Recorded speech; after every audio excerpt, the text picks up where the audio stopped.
dawa tiktigon haysta de maltension e diabète tout cela reda way hutorde nyamiteji mabbe di woni ngadude ray en tolni be kam kade weltori be joktoto en la selu dalen jallo ko fewti lande den e ngarte do yeru ko bure rabudude ko fewti bataki di ngado jokkitade fi émission on odo holli saluer la selu. Qu'est-ce que vous dites à propos de l'arrivée prévue du président de la République à l'abbé ray non ko holli ko dum wi don ko fewti garal professeur Alpha Kondigal lambe do e sadia reedi fi e bantugol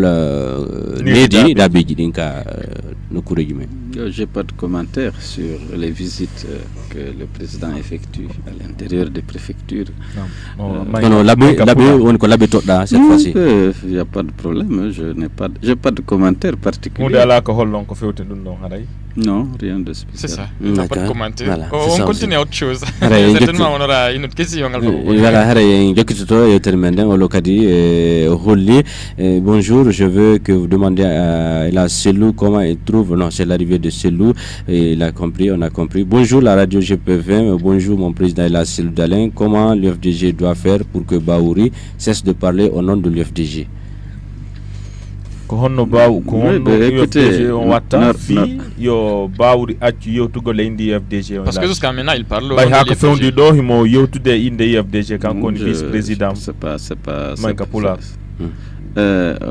o wawata si tele maka saria o do aka o hana yewtude inde UFDG nam yondo no wala ton o yalti UFDG. C'est mon pire défi on a tout ça c'est une chose mais il nous golo yewta hande inde FDG wana no koti pas non na mono non ko non fondo jettoton fi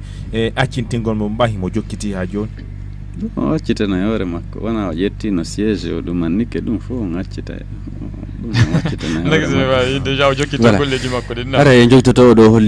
Salut, je suis très heureux d'entendre la voix de mon président. Je demande au président Selou où se trouve le problème de monsieur Sakobari par Mariamba Punchung. Raconte Feundi Mourado Feundi Sakobari nous adna le président de délégation Tougi.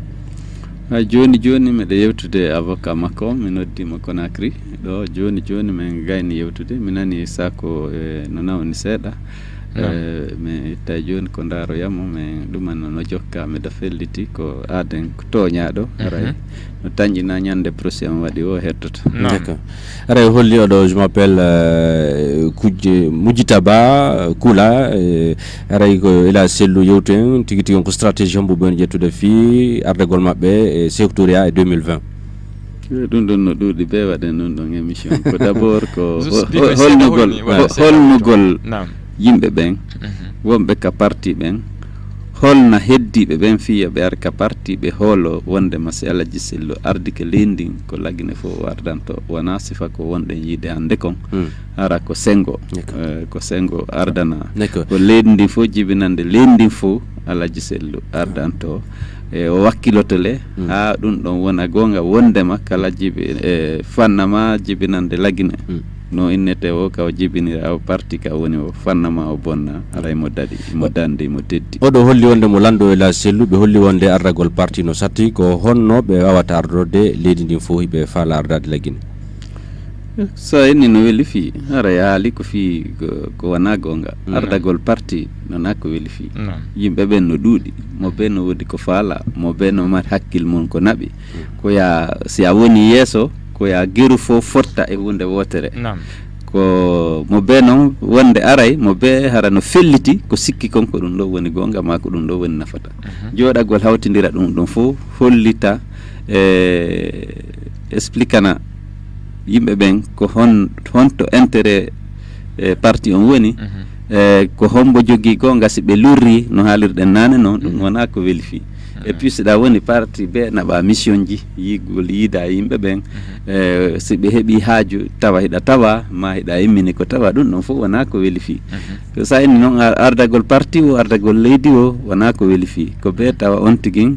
no yidi gonga no yidi saria no yidi yimbe be ardi ben hara ko gonga on halantabe wona ko welatabe kon koko nafataɓe kon huwata wona ko welataɓe kon. Voilà, Elage ka Mourad wotru ndum Boubacar Timbo voilà nini président de la République on donc professeur Alpha Condé kanyuma o représentant makon Sidia Touré dum hibetelen sengo France to nini pour ɓeydude hino hollude wondema Sidia Touré ko négociugol haray fino wawira lontoroyade e président de la République en 2020 woni jindidude président on onon objectif mon on ko Sékou Touré ya 2020 mi anda nini ko honno wondon e ɓendirde fi contrecargol wano sifa ɗin piiji ɗo ma ko ɗum marɗon ko yewton e ɗin piiji ɗon kadi toujours ɗum mi haalani on joni fo alaɓe lontade Alpha Condé ɓen no ɗuuɗi mo be haray no mari stratégie mo minen ko wonɗen faala ko min faala UFDG Alpha Condé ɓayde o lanni deuxiéme mandat makko on ko yo fiɓu wondema o waɗa e élection laaɓuɗi mo jama on suuɓi on arto sina ɗum minen leydi wawata ɓuttude ara yimɓe ɓen no hani andude ɗum ko si gonga on e sari on hutorama jama on ko suuɓi kon tawa ko ɗum ɗon woni wona ko aden faala kon ko ɗum holli hande kadi on accata joni noon si tawi kanko on haali fi goɗɗo ɓe wondi on no wadde stratégie mo ɓeerayno waɗi wona on tun faalaɓe lontade Alpha Condé ɓen no ayna yela sirdolen faala ka inde go haray no Sidia Touré Sidia non Sidia mi wona fimi haalta inde makko onon kadi ka neɓaɗo on hewtuno c'est à dire ko Sidia ko men lurri ko hunde wotere d'accord so tawti Alpha yo jaɓo tawti Alpha il n'est pas dans l'opposition d'accord dans le mouvement o jaɓa ɗum si geɓal yalti ka opposition o inna waɗanela sikko ton o inna addanela ko ɗum ɗon woni lurangal hakkude ɗum ɗon meɗe non mi jaɓa adden dimo waɗatano sa yahi nokkugo a wonay ɗon inna joni min ko ɗo woni ko heɓaymi kon ko ɗo iwrantal mi wawata wonde ɗo mi heɓat lando geɓal to voilà Elage ari ɗon Paris ka neɓaɗo on yidno o ardino transition ka leydi men ɗo général Sékou Ba Konaté konngudi bu yalti ɓawo ɗum tigui tigui on aadaden fokkintinde ndellore ɗon kadi ko honɗum tigui tigui on e Sékou Ba yewtuno ɗon ko tawata kon jamaji ɗin wawa humpitade oui général Sékou Ba inni mo faala min yiide waɗi lebbi ma duuɓi ila 2010 fayda min yiidali bon ka sakkito ɗum ga min ni mi jaɓa min yiida min yiidi min yewti d'accord o holli kanko no leydi ndi jogorano hawranamo min ni ko min ɓuuri o inni awa joni kanko o tambotolam min ni awa haray miɗo weltori suwa ɗum min yewti o holli mais wawa ko andi toon hari mais wona mais ko la première rencontre aran ɗum yo voilà ɓayr hari min wowtodira ha ma min hollodira ha dans le passé ko seeɗa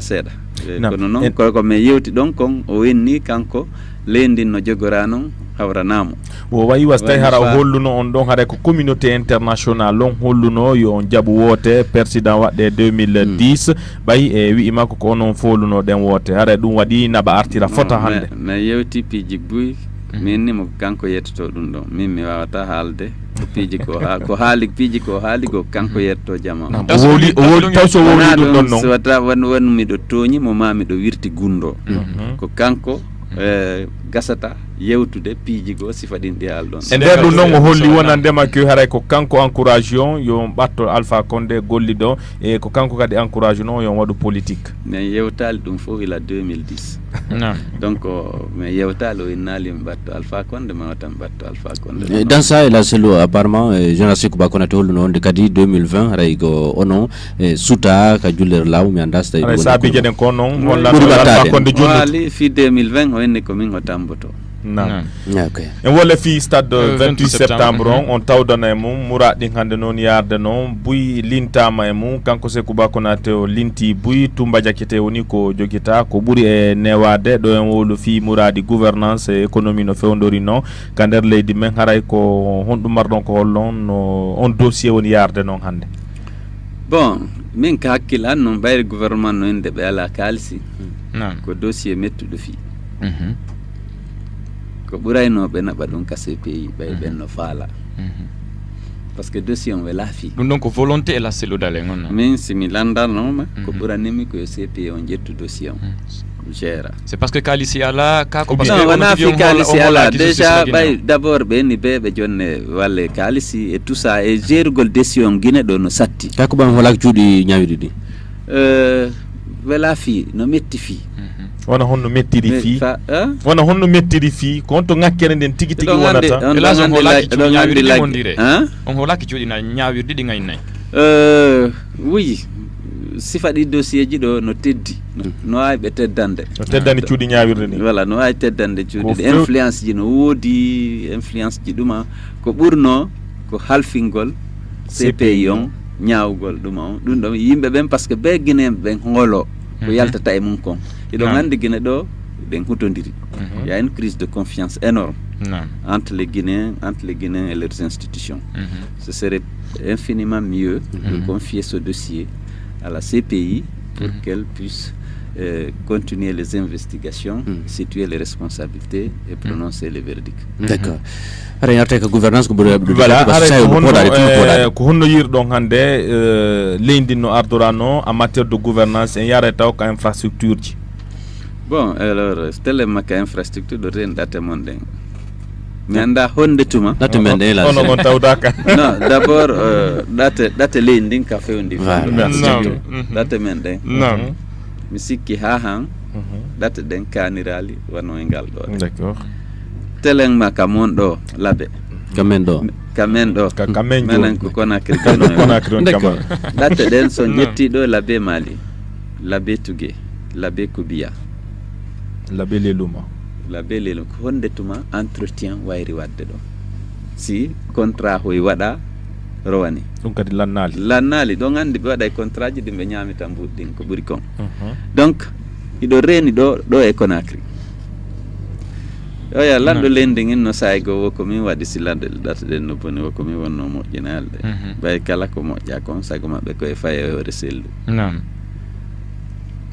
fo no ɗata ɗemi sakki ɗin ɗemi moƴƴintin ɗen ɗemi moƴƴini ɗen autoroute on Conakry iwgol anko 5 ha hewta Symphonia iwgol kankan ara Kursa iwgol kankan ara Kuremale iwgol Sérédou ya Zere Kore ya Lola komi tan lannintini ɗen ɗatte ɗon fop hay e nokku ɗe bona on faami ɗin mum ɗum kalisi ko ɓe yaltini fiiɗata ɗen ila Alpha Condé laami so yi ɗen kalisiji nde haali kaɗate ko yaltingol tun kalisiji ɗin no ñaamira ɗinna ko wattugol ɗate ha woɓɓe goyni ko fi hon ɗum hari ɗata ɗen telen ɗo entretien ala fiw il y a aucun entretien mais nulle part les routes aujourd'hui les routes sont dans un état de dégradation jamais connu dans l'histoire récente de ce pays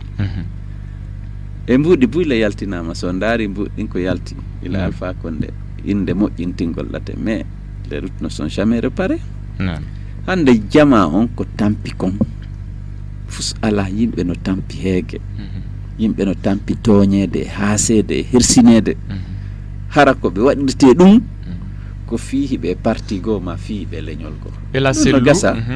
yerko ɓuuri raɓɓiɗude haray le gandi en posi on question ɗo à plusieurs reprises nde tintiduɗen ka studio ɗo o nini priorité ela sellu Dalen Diallo si tawi woni ɓe hewti Sékou Touré yako hon ɗum ɓuuro toon basade mum tata ko ɗum woni priorité moɗon fino jamaji ɗin hettora fino dabaji ɗin dabade ɓe heɓen administration tawa on administration ko service du citoyen sa yahi a yi sous préfet sa yi commissaire sa yi justice yo taw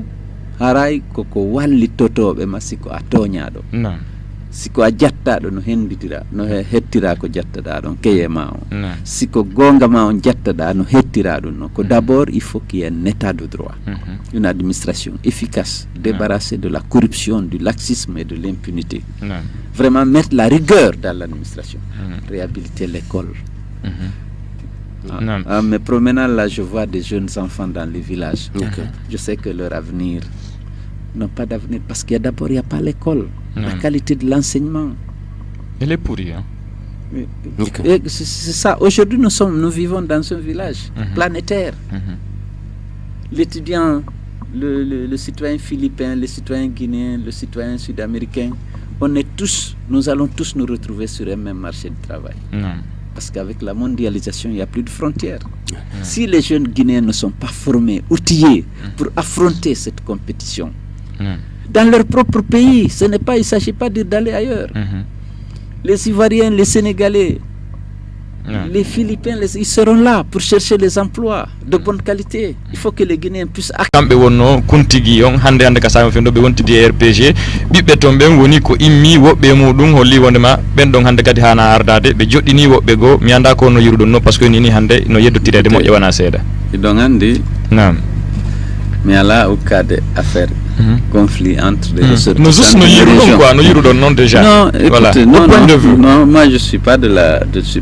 ressortissant de la Basse-Côte. Vous êtes Guinéen, mais écoutez, je ne suis pas électeur, je suis pas éligible, je n'ai pas à me prononcer sur la légitimité d'un. Et là, Artin ko fewti galuji leydi men din hande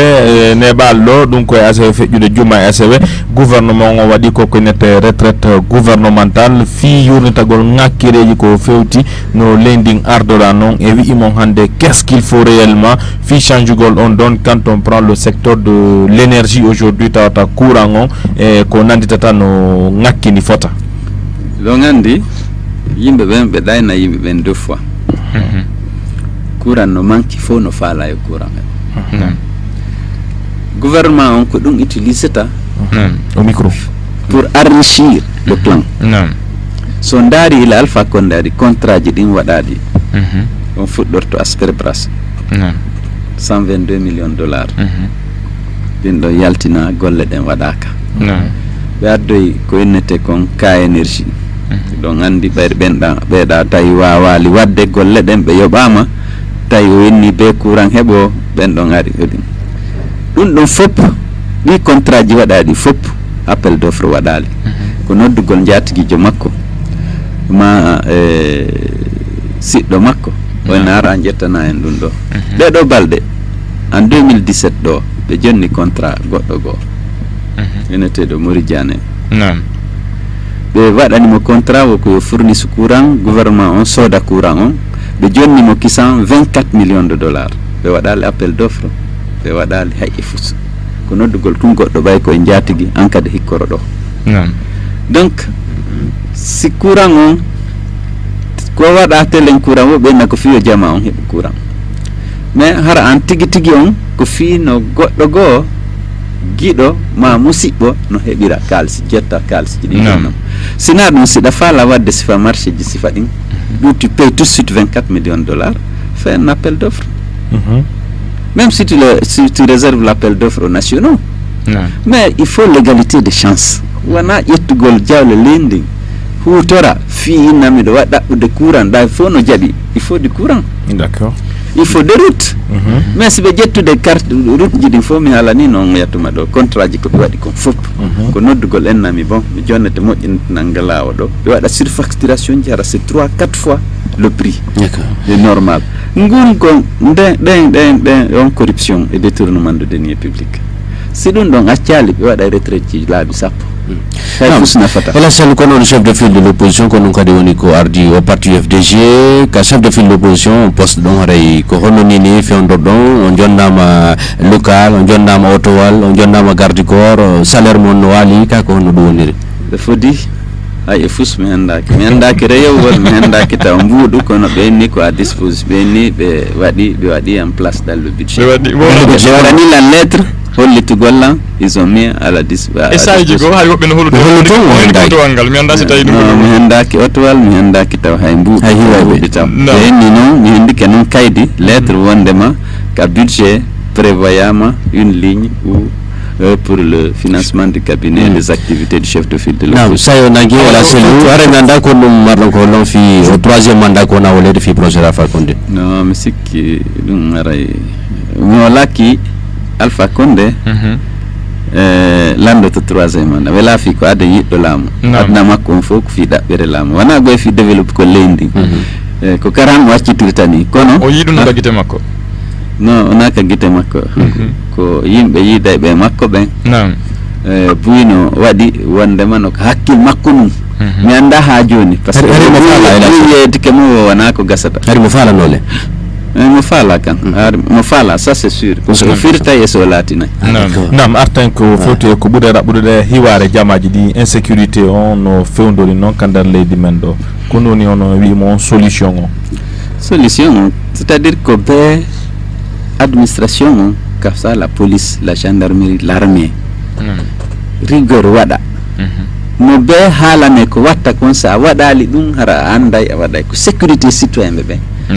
hay fus ala ko corruption ko woni o yimɓe ɓen ko ɗuma siko recrutugol yimɓe ko mo ɓe no recrutude musidɓe mum kamɓe laamiɓe ɓen formation ala rigueur ala sanction ala hay e fus ndaare tout yimɓe ha on menen yimɓe waraɓe ka manifestation ha joni no tawa ka accord ji en haali hay fus waɗaka d'accord haray sayo nangela sellu ka lantago yettere men nden haray certainement ɗo mari ko yettoɗo jamaji jentiɓe ɓen fo labɓe ɗo ha hetti ko gaɗa keeri à travers le site www.albarkatv.com haray no mari ko yewton jamaji jentiɓe ɓen ɗon fenno sayɗo fewton e caméra goɗo awa joni haray comme je suis à la baie depuis que je suis là, je fais l'objet de toutes les attentions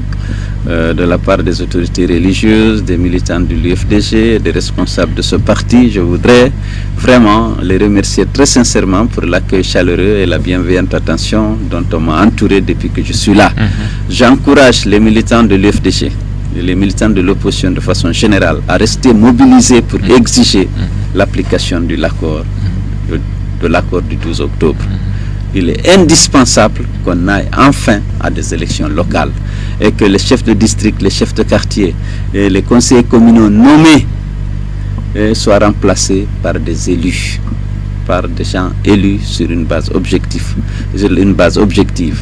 Le gouvernement a pris 4 fois l'engagement d'organiser ces élections locales. Il n'a jamais tenu cet engagement. Il faut qu'on se mobilise et qu'on s'en sorte s'il y a lieu pour exiger le respect des dispositions de l'accord du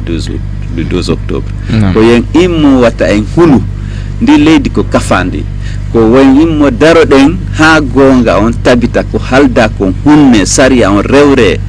gonga ande ko gonga ɓeɗo ngu laamu ɗo ɓe yiɗa gonga ko fenande e hasida ko ɓe laamorta yimɓe ɓen no tampi jawle leydi ndin fof ɓe gayni ƴettude hutora yeru maɓɓe hakkunde maɓɓe ɓe waɗana maɓɓe jonna e kamɓe musidɓe maɓɓe ma jatiguiɓe maɓɓe contrat ji ɗin fof hara prix ji waɗeteɗi ɗin wona prix ji ɗi hanuɗi ɗin ka yoɓete no mbuuɗu ɓe nako mbuuɗi tati yoɓete fiyo mbuuɗi ɗin yaltu woɓɓe go heɓa ngaluji e hoore ɗum ɗon hara jama on no tampi ndaare ɗate men hannde ndaare ko yimɓe tampi yimɓe no weela yimɓe no huli yimɓe no huli ɓayri ɓe andi gonga ala mo bonna no huli so yi e leydi mo bonna no huli hiɗa huli tun tooñede hiɗa huli baguede hiɗa huli jattede si ɗum le waɗi ala ka yaha wullitoɗa heɓa ko fittane gonɗi ma ɗin ko on ñaw wonduɗen immoɗen innen en ronki ɗum wone mobilisé ñande men noddi o fof yalta inna men jaɓa ɗum men jaɓa jaggu ngum men jaɓa tooñe ɗen men jaɓa fenane nden. Merci beaucoup.